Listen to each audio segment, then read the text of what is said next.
Yes, I'm Sharanya, and I lead marketing at Zoho. You would have seen this logo in your name badges, actually.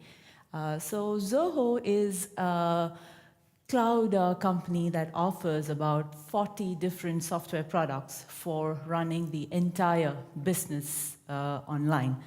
So I lead marketing for the marketing suite of products. So we have marketing suites that help you do email, social, surveys, different campaign managements, events.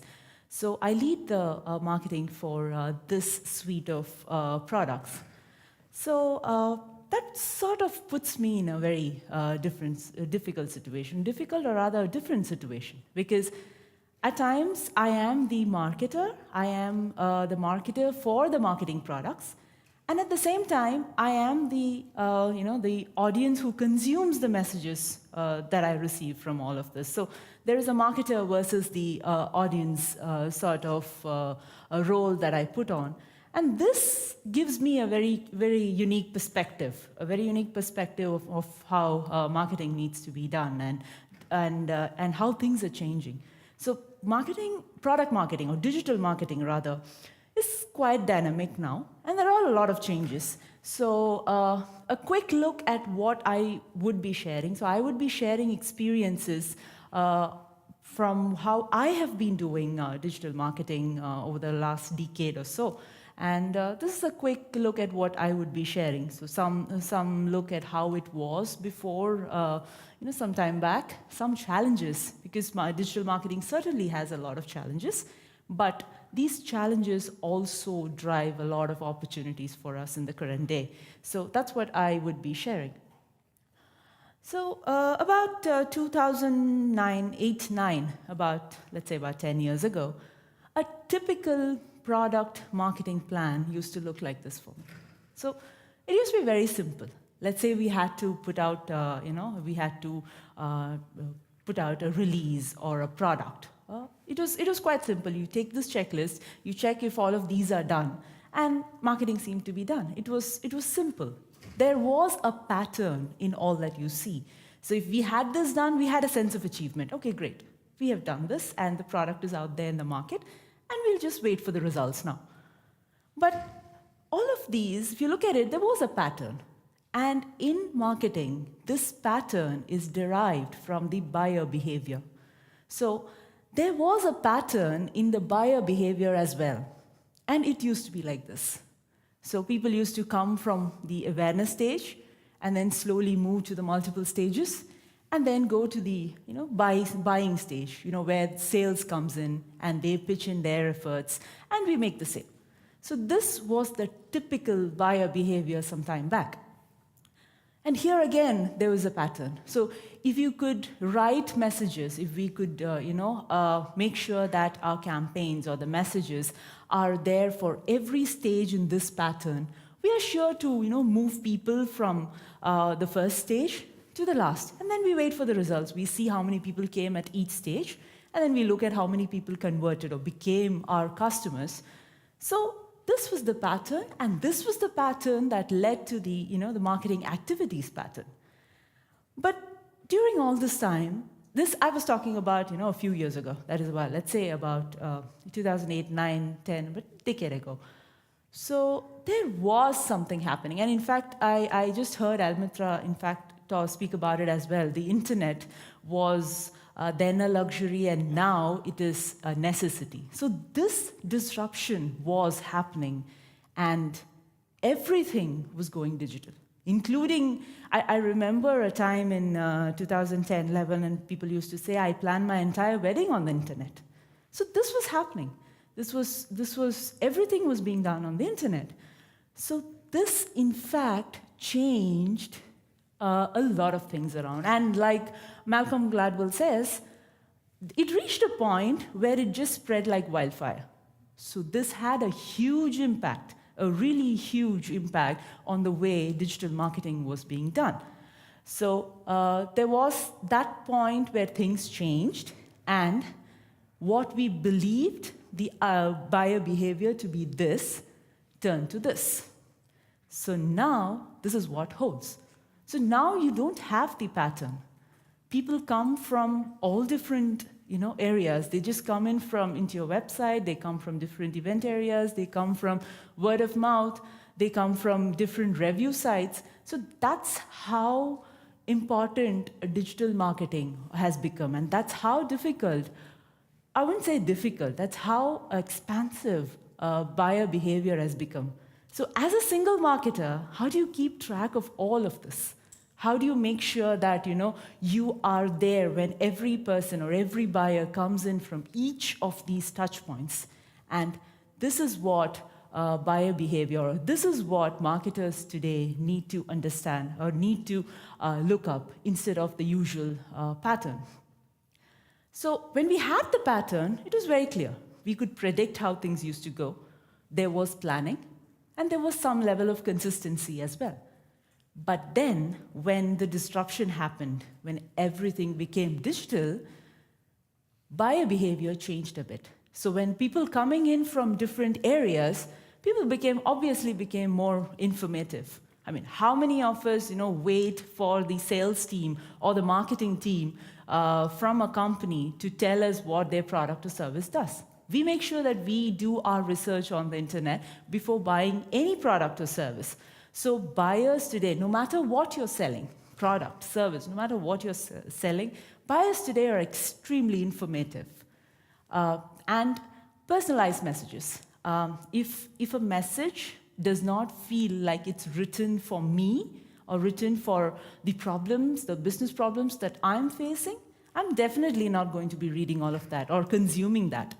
And more than anything, it is the network that buyers have formed that is changing the way that we need to do marketing. Because, like I said, we look at review sites, we listen to what our friends, family, our acquaintances have to say about a product or service that we are going to buy.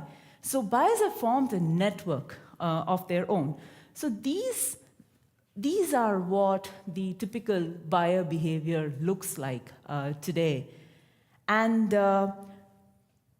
60% of buyers, there is a statistic that says 60% of buyers contact the sales team only during the consideration stage. And previously, Almitra mentioned when 70% of buyers do not contact a sales team, even before they've made a decision, which actually substantiates this because so we have so much of time. We have so much of time because until people come to the consideration stage, we have to, as marketers, we need to make sure that our messages are right. We understand our audience. So it is that period. We no longer have the luxury of going from one stage to the next.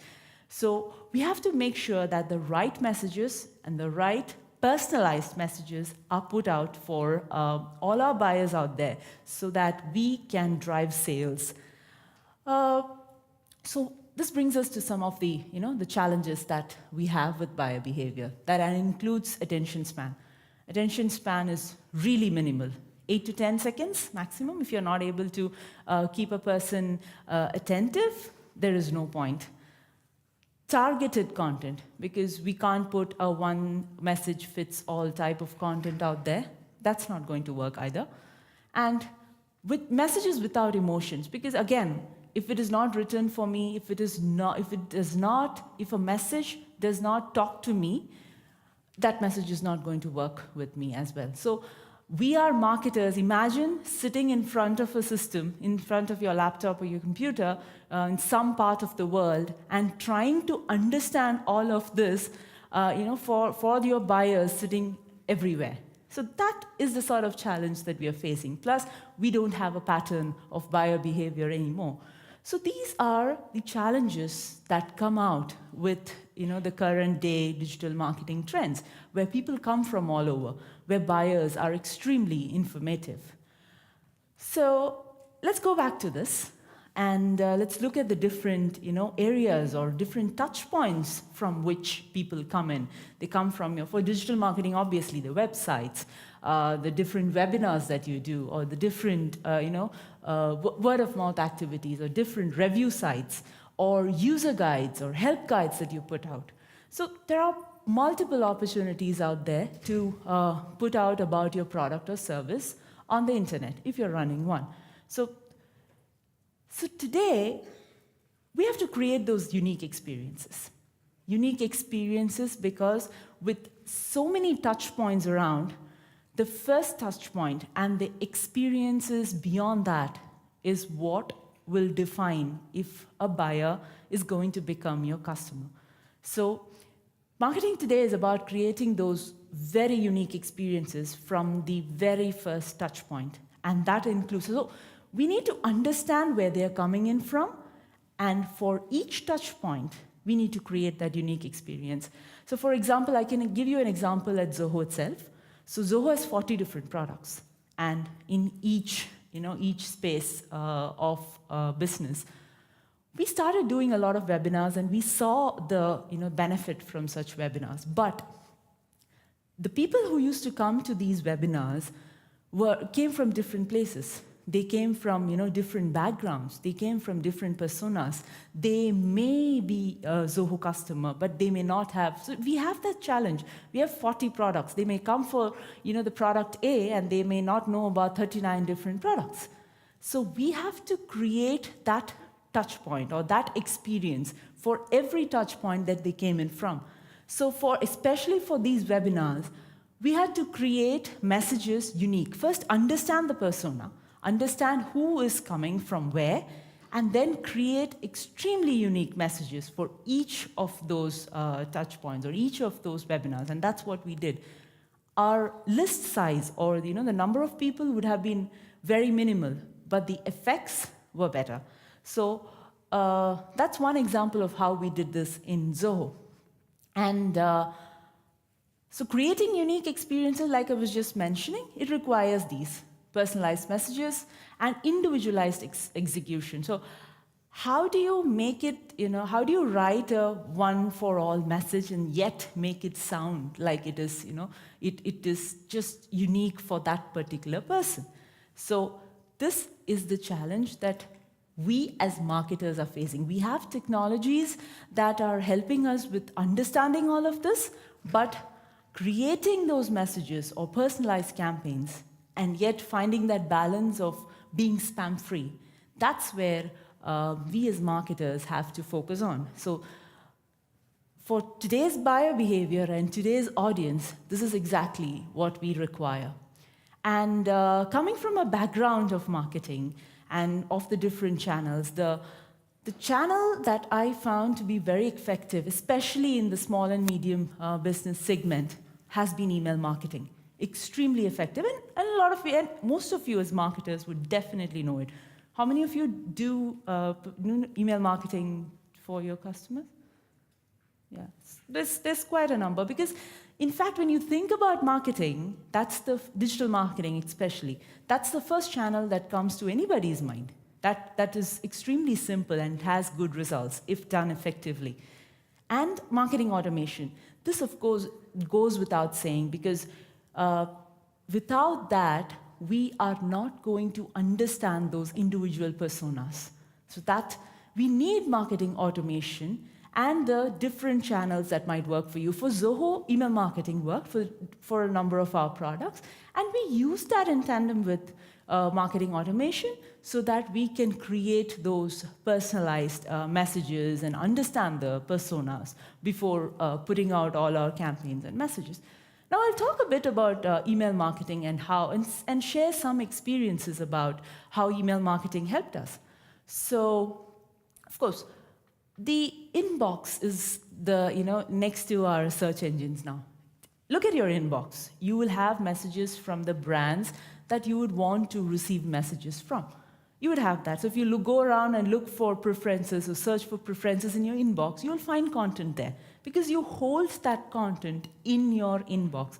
And let's say you want to look up something that you would have received from one brand that you found interesting. You would still find it there. And that's how dynamic email marketing or the inbox is becoming. So that puts pressure on email marketing and effective email marketing as well. So you need to make sure that the right messages go out at the right time. So, of course, this is the opportunity there. And so we did have to, go about doing certain actions like producing unique content, understanding preferences of the audience, and also going back to different technologies, because it's very easy to do email marketing. You can just write one message, send it out to blast it to your list, and then wait for the results. But that's not the way it is done. There is an opportunity there. The opportunity is that we get maximum data, and then for each of those personas, write different content. So we need to spend that time. We need to spend the time to understand the different audience and then write that specific content. The audience list may not be big, may not be huge. You may not have hundreds of thousands of people in your audience, but writing that unique content is what is going to make sure that you drive results from your email marketing campaigns. Then preferences. So again, the opportunity here is we need to understand where people are coming from and why they're coming from. For example, are they coming to your website to understand about a product, or are they coming to your website to get a personalized demo, or are they coming to your website to learn more about some thought leadership content that you have put out? So what is it that they have come there for? So this is something that we need to understand. So if you're putting out, let's say you're putting out some sort of form on your website, it is up to the marketer's responsibility to make sure that we know why, and we capture that information. Why are they coming, and what are they coming for? And then, of course, email marketing has to tie up with a lot of new technologies. In sense, that may be a very huge term, but I would say we have to tag it with maybe some sort of machine learning, some sort of intelligent bots that actually work for you and help you understand these challenges. So at Zoho, again, we tried to achieve this with some of our technologies. Our email marketing tool sort of talks to a lot of other tools so that you can understand this. It's easier to understand. So this is the opportunity. And the emails. How should your emails look? It's no longer about are your open rates the best? How are your click rates looking? No, it's not that. It's more about how can my email stand out from the crowd? How can we make it attractive? And how can I avoid my email from being deleted? So this goes back to creating that unique content. And once again, that comes from understanding your persona or the buyer behavior. So these are the new email marketing metrics that we have. And for email marketing, you don't have to, you may have certain rules, but they don't need to be followed anymore. So you don't really have to go by the rules that say emails work well on Thursdays and Wednesdays and Thursdays and do not work on Fridays. No, there are no rules anymore. And we need to create those very custom workflows because based on why your buyers or leads or visitors are coming to your site, you need to create those custom workflows. And that's how email marketing really becomes more effective. I would talk about some features, and this is where we this is how we did a few campaigns in Zoho. So there was a time when, I'm sure you would have heard about the new data protection rules that have come up. And the one that came up in Europe was GDPR. So when GDPR came up, there was a huge, it just went out of control. People were really worried about doing email marketing. But email marketing is such a channel that it becomes effective the more you personalize or restrict it or make sure that it is targeted. So with email marketing, we could run these consent campaigns that asked the audience if they want to receive any information from us. So this way, we are following the rules or the rules like GDPR or the data protection rules. And at the same time, we are making sure that our audience wants the message that we are putting out. So it becomes more effective. Same way, minimalism. So the less is more is what they say. So that's something that you can achieve with emails. And storytelling in emails. Storytelling is quite a method that has really worked, because if you can share experiences in emails, that type of messaging actually works and it converts. And we have seen that in Zoho. So we have seen open rates and reply rates shoot up by almost 20-30%. And that's what we saw when we introduced all of this. Yes, our list size shrunk really well, but the effect was better. So now, email marketing is more about relationship marketing, and this helps us to understand the buyer behavior and tackle those challenges where people are coming in from all different areas out there in the internet. So we spoke about email marketing, the channel that worked well, and why we can use it, and how it is an opportunity in this current world. At Zoho, we also use some automation, and this is one of the simplest automation flows that we had used, where this helped us understand why a person is coming to our website. So if they came into, we had a hidden value on our website that said one is blog if they came from our blogs, or the other one is a new lead if they came from one of our sign-up forms. So we formed this custom flow, moved them to different mailing lists, and we sent out targeted campaigns. So this is a part of automation, marketing automation, because if we do not do this, as our list size grows, we are never going to be able to tackle all the people coming in or writing those targeted messages. So the software does this work for us. And we focus on creating those unique messages. And that's what we as humans can do, write those unique messages, write it with emotions. And this is one of our flows, and this is how marketing automation helped us. Very simple flow. This is just the tip of the iceberg for marketing automation. But for small and medium businesses, to start off with simple flows like these is actually effective. And with marketing automation, this is what we can achieve. You start off slow, but then you can do behavioral targeting. So how are people, buyers, leads, customers behaving on your website? How are they behaving on your, inside the product?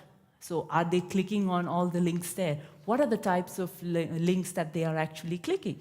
And based on that, we can create targeted messages, and this is what automation helps us with. Advanced personalization, because personalization is not just first name, last name, or just country. Those are basics. But beyond that, how do we personalize? How do we make sure we send out messages based on the action or the behavior on your website? So again, and we can also create individualized customer journeys, because based on the path that they take. And all this is achieved with marketing automation. And the channel, of course, can be multiple channels. Email is one of the simplest and most effective channels. So this is how marketing automation actually helped us. So what is the takeaway from all of this? I spoke about buyer behavior. I spoke about email marketing and how effective that channel is. And I also spoke about how marketing automation is helping to create those unique content and messages. For a marketer in the current world, there may be, for example, I'll take my example. There are a lot of these marketing actions that I have learned when I joined about a decade ago. But there are a few of these learnings that I have to unlearn and then learn the current day trends with continuous testing. So that's what marketers have to do. And marketers need not feel bad about the fact that our list size is small. No. Our audience size is small. No. Because smaller and more targeted the audience size, it's more effective in many of the channels. And of course, creating custom workflows for each of the personas that you know about. So for a current day marketer, this is what needs to be done, and this is the takeaway. And the marketing activities, remember what I shared earlier about a checklist, but it's no longer that. It's more about collecting the relevant data from all your leads, prospects, customers, visitors, and audience, understanding the usage of, so the behavior on your website, the behavior on your product or a service, so understanding that usage, and then continuously getting customer feedback, because this is what is going to define how you're going to be writing your messages, those unique messages, those relevant messages, which is going to, drive sales for your company. So this is what the new or current day marketing activities look like for all of us. So, and I spoke about this. In the age of data privacy, yes, we have these opportunities, but all these rules coming up, it can get a little scary, but actually it is not. It's actually an opportunity as long as we respect the audience preferences. For example, if they tell us not to send them messages, we respect that. That's it. As long as we respect the audience preferences, it is definitely an opportunity for all of us. So the final takeaway for me is this: as we evolve, automation is not taking away jobs.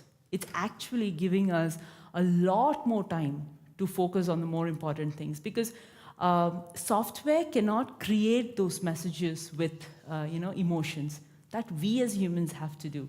The software can take care of the sending the messages at the right time and at the right place, but this is actually giving us a lot of time to focus on the more important things. So this is what we as evolving marketers need to focus on. So that's all I have for today. And like Tony said, I'm at booth number 1. So in case you want to speak about some of these topics, please do drop by there. And thank you so much.